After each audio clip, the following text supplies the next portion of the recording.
Now this video isn't intended to be a how-to video. I just want to really try to explain what these products are typically used for. Now an ostomy wafer can also be referred to as a base plate, and some people call it a flange, is the part of the appliance that actually sticks to your skin. Now, these will either come pre-attached to your pouch, and in that case it would be called a one-piece appliance, or it'll come separate like the one that I have here, and that's called a two-piece. Now, there are a couple of differences between brands. You can see here, this is a Coloplast Assura extended wear wafer, and this actually has belt loops built into the wafer. Now, some other products might have the belt loops in a different spot, perhaps on their pouch just to keep things secure, and some of them might have 2 loops there, some of them have 4. It's just really a matter of style, but they all generally function the same way. The adhesive part of the wafer comes in 2 different styles. You would see a traditional flat style for most ostomates, but for some people that have a flush or a recessed stoma, they tend to use convex wafers. And the convex wafers basically have a bit of a bulge to them, and they push in the skin around the stoma so that the stoma can output properly or better, so that there's no leaks underneath the wafer. And for a lot of people, that's really the only way that they can wear wafers without getting major leaks. And it's a good option if you do have either a recess or a flush stoma. Now, wafers will generally come in 2 different styles depending on whether you need a pre-cut or a cut-to-fit style.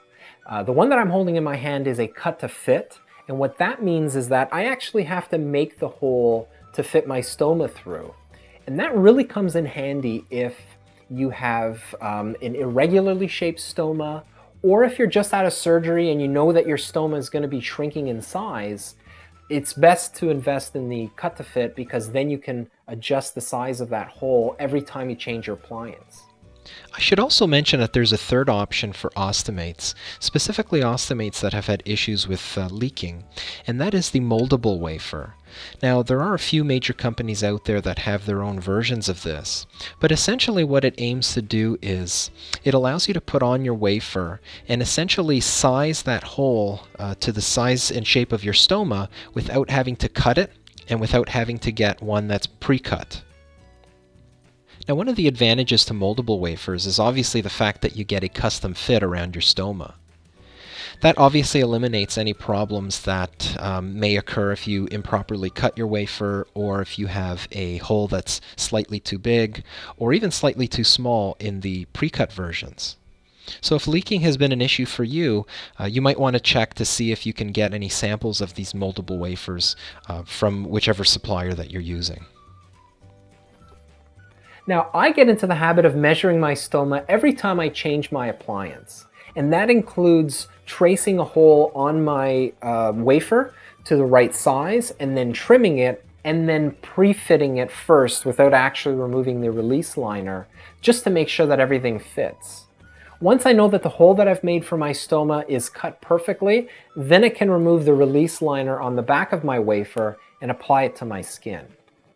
Most manufacturers will suggest holding the wafer to your skin after you've applied it so that the adhesives can get warm and really bond to your skin better. Some people might prefer pre-warming their wafers before they actually put it on. And for some people that might be as easy as just sticking it under their armpit. Other people might use a hairdryer on a low setting. I generally try to use friction, and I'll rub my wafer until it gets really nice and warm, and then I'll apply it on. Now for some people that might be using tape bordered wafers, like on Hollister products, they might find that they generally don't need to preheat their tape at all. It just kind of sticks really well, but they'll still generally hold the appliance to their skin a little bit, just so that the inner portion of their wafer will really bond properly next to the stoma and the skin around there. Now, a question that a lot of people ask about wafers is, what's generally a good wear time? And I've seen ostomates that have had wear times less than a day, all the way up to 7 days. And there's so many variables when it comes to wear time that it's really difficult to give um, any kind of accurate recommendation. I know a lot of stoma nurses will say, you know, trying to get 3 to 5 days is generally what you want to aim for. But then I speak to some people that are overseas and perhaps their supplies come paid for already, and they may be advised to change their appliance every day or other day. And I think that might help to contribute to better skin health, and it cuts down on the amount of other supplies that might be needed to prevent things like leaks and irritation, and you know, to keep the wafer on better. So it's really up to you. Now, when I take my wafer off, I always inspect the erosion around the hole that I've made. And one reason for that is if I find that I'm getting too much erosion or more erosion than I would have expected in a certain time frame, then I might need to add another product, perhaps a barrier ring or stoma paste, in order to extend the life of my wafer. Now, two-piece ostomy appliances usually come in multiple coupling styles. This one here is a mechanical coupling, but you can also find ones that have adhesive both on the pouch and on the wafer, and they both stick together to form a bond. And you might also have some appliances that have locks on them, some appliances that just snap into place. So there's actually quite a few options when it comes to these two-piece wafers.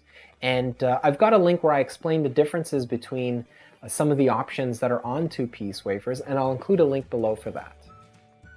Now, if you're concerned about having animal ingredients in your ostomy supplies, wafers are products that you really need to watch out for. I find that a large part of ostomy manufacturers will actually use gelatin in their wafers, and others will use pectin or a chemical base instead. Now, I've put together a list of vegan and non-vegan wafer products in a resource page that I'll include a link below for. But if that is a concern for you, or you're a vegan that wants to stay away from those kind of animal products, then I think the resource page will help guide you to manufacturers that don't use animal ingredients in their wafers. Thanks for watching, guys. If you like the video and you want to see more like it, please subscribe to the channel, give it a like, and maybe share it if you think that someone else might be able to benefit. Until next time, I'll catch you later. Have a great day.